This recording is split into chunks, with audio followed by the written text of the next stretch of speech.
सभी भैया बहनों को प्रणाम। आज हम नया चैप्टर शुरू कर रहे हैं मानव तंत्र। इससे पहले हमने भोजन और मानव स्वास्थ्य के बारे में पढ़ लिया था। ये जो हमारा जो पार्ट 2 है मानव तंत्र, ये हमारे बोर्ड परीक्षा में 6 नंबर का पार्ट है और इस 6 नंबर में 1 नंबर का छोटा प्रश्न और 5 नंबर का एक बड़ा प्रश्न पूछा जाता है। 5 नंबर के बड़े प्रश्न में 2 नंबर का तो इसमें डायग्राम पूछा जाता है और 3 नंबर का उसके बारे में लिखना है और उसमें भी एक छोटा प्रश्न जुड़ा रहता है। यानी 5 नंबर का जो बड़ा प्रश्न होगा उसमें डिवाइडेशन होगा, इसमें 1 + 2 + 2, ये 5 नंबर का। 1 नंबर का प्रश्न भाग में और भाग जो डी है उसमें 5 नंबर का। तो परीक्षा की दृष्टि से काफ़ी इम्पोर्टेंट पार्ट है।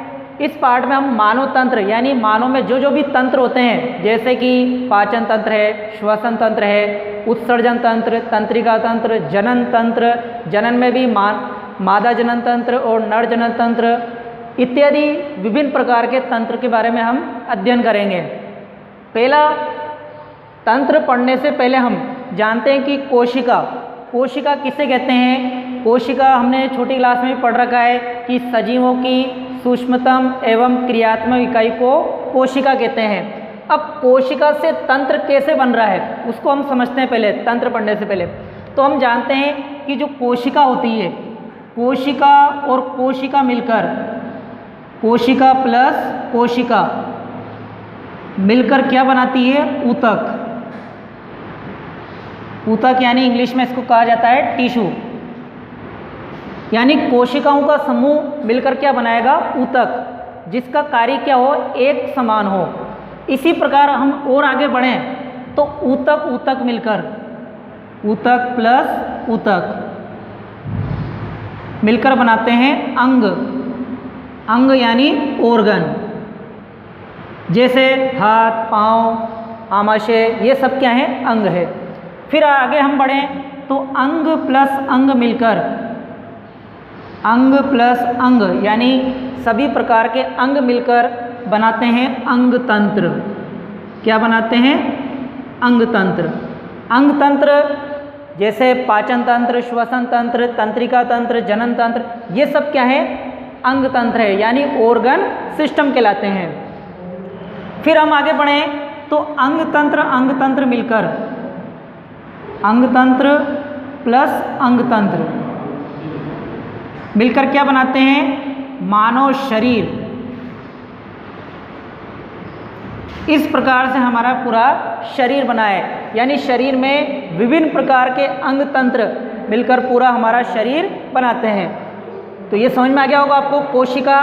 कोशिका क्या है, सजीवों की सूक्ष्मतम एवं क्रियात्मक इकाई कोशिका कहलाती है।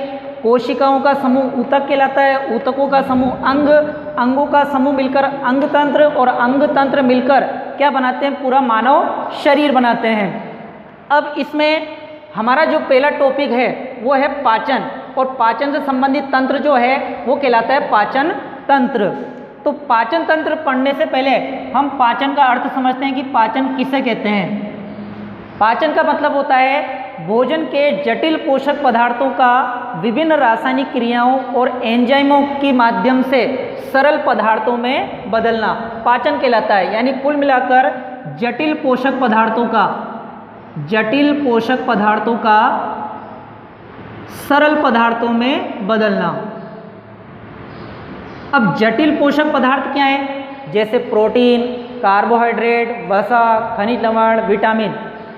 तो इन जटिल पोषक पदार्थों को विभिन्न रासायनिक क्रियाओं और एंजाइम की मदद से सरल पदार्थ में बदलना ही पाचन कहलाता है। और इस क्रिया को करने वाला जो तंत्र है वो कहलाएगा पाचन तंत्र।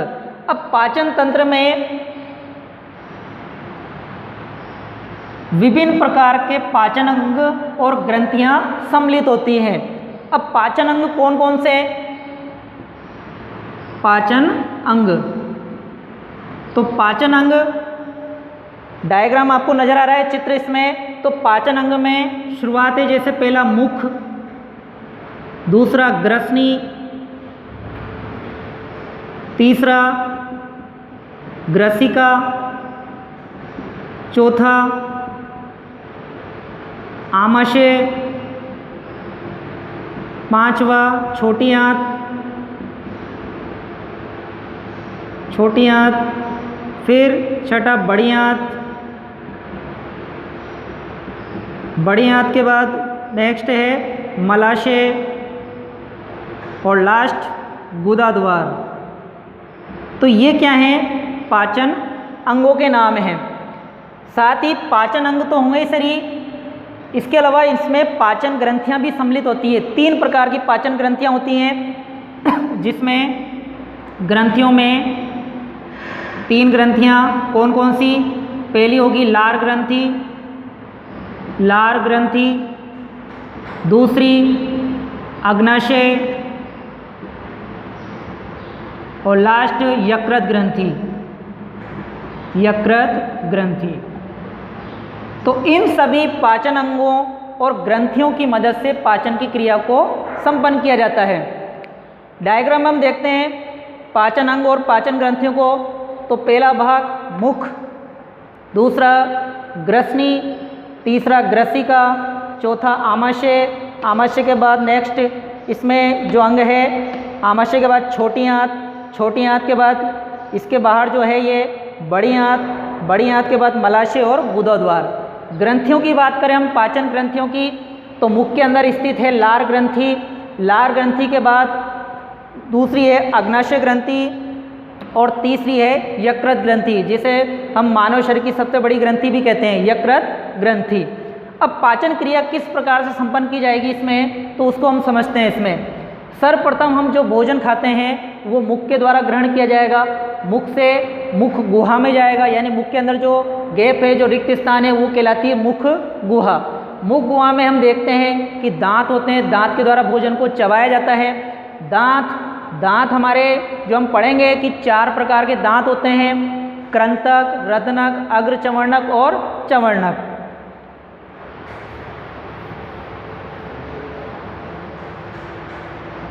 दांत जो होते हैं हमारे 4 प्रकार के दांत के प्रकार। तो 4 प्रकार के दांत कौन कौन से, पहला है कृंतक, दूसरा है रत्नक, तीसरा अग्रचवर्णक,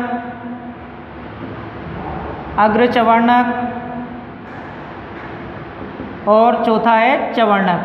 यानी 4 प्रकार के दांत पाए जाते हैं। कृंतक भोजन को कुतरने काटने का कार्य करेंगे। रत्नक जो दांत हैं भोजन को चीरने और फाड़ने का कार्य करते हैं। ज़्यादातर ये मांसाहारी पशुओं में ज़्यादा विकसित होते हैं। प्रत्येक जबड़े में ये 2-2 स्थित होते हैं। अग्रचवर्णक और चवर्णक, अग्रचवर्णक भोजन को चबाने का कार्य करेंगे और चवर्णक भी भोजन को चबाने का कार्य करते हैं। तो यहाँ मुख में भोजन को चबाया जाता है, जिससे वो छोटे छोटे टुकड़ों में टूट जाता है। उसके बाद भोजन जो होता है यहीं पर लार ग्रंथि के द्वारा उसमें लार रस मिलाई जाती है, जिससे भोजन लसलसा और गुदगुदा हो जाता है। साथ ही लार ग्रंथि में एक एंजाइम होता है एमाइलेज।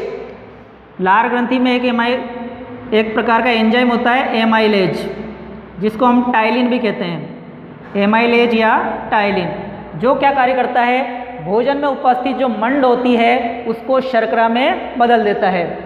इसके बाद अब जो भोजन है वो भोजन कहलाता है बोलस। लसलसा गुदगुदा जो भोजन है वो क्या कहलाएगा, इसमें बोलस। बोलस यहाँ ग्रसनी के माध्यम से, ग्रसनी क्या है, मुख गुहा के पीछे जो भाग है वो होती है ग्रसनी। ग्रसनी के माध्यम से, ग्रसनी में हम एक और संरचना देते हैं, यहाँ पर एक मांसपेशियों का पल्ले जैसी रचना लटकी हुई होती है, जिसे कहते हैं एपिग्लोटिस। एपिग्लोटिस या घाटी ढक्कन। घाटी ढक्कन क्या कार्य करता है, जैसे हम भोजन को निगलते हैं तो उस समय यहाँ पर एक श्वास मार्ग भी होता है, तो उसको कुछ समय के लिए ढक लेता है, एपिग्लोटिस या घाटी ढक्कन। अब यहाँ से ग्रसनी के माध्यम से भोजन ग्रसिका में आएगा। ग्रसिका केवल एक मार्ग है जो भोजन को कहाँ तक लाएगा, आमाशय तक लाएगा। आमाशय एक थैली समान जे आकृति की संरचना होती है या सी आकृति की रचना होती है।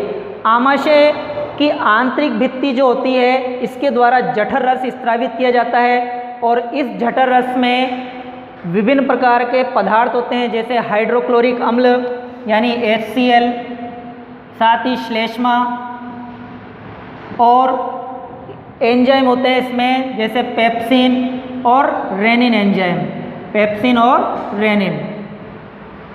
इनकी मदद से भोजन का पाचन कार्य किया जाएगा। हाइड्रोक्लोरिक अम्ल भोजन को अम्लीय माध्यम प्रदान करेगा, साथ ही भोजन में आए जो जीवाणु या बैक्टीरिया होते हैं उनको भी नष्ट करता है। साथ ही जो निष्क्रिय पेप्सिनोजन एंजाइम होता है उसको सक्रिय पेप्सिन में भी बदलता है। इस आमाशय में भोजन करीबन 2 से 3 घंटे तक ठहरता है। यहाँ पर उसको क्रमानुकुंचन एक गति होती है जिसके माध्यम से भोजन को पेस्ट रूप में बदल दिया जाता है। पेस्ट रूप में जो भोजन है वो अब कहलाएगा काइम। क्या कहलाएगा? काइम। अब ये जो काइम है, पेस्ट रूप में जो भोजन है वो काइम कहलाता है। साथ ही इसमें जो पेप्सिन एंजाइम है, पेप्सिन एंजाइम क्या करता है? प्रोटीन का पाचन करता है। साथ ही एक और एंजाइम जो बताया आपको रेनिन, ये केवल शिशुओं में होता है। नवजात शिशु जो ज़्यादा दूध पीते हैं तो वो दूध में जो प्रोटीन होती है, केसिन प्रोटीन होती है, दूध में एक प्रोटीन होती है केसिन, उस केसिन को ये रेनिन एंजाइम बदलता है पेरा केसिन में, पेरा केसिन। इसके बाद भोजन जो होगा काइम वो हो जाएगा छोटी आंत में। छोटी आंत में भोजन का संपूर्ण पाचन क्रिया की जाती है।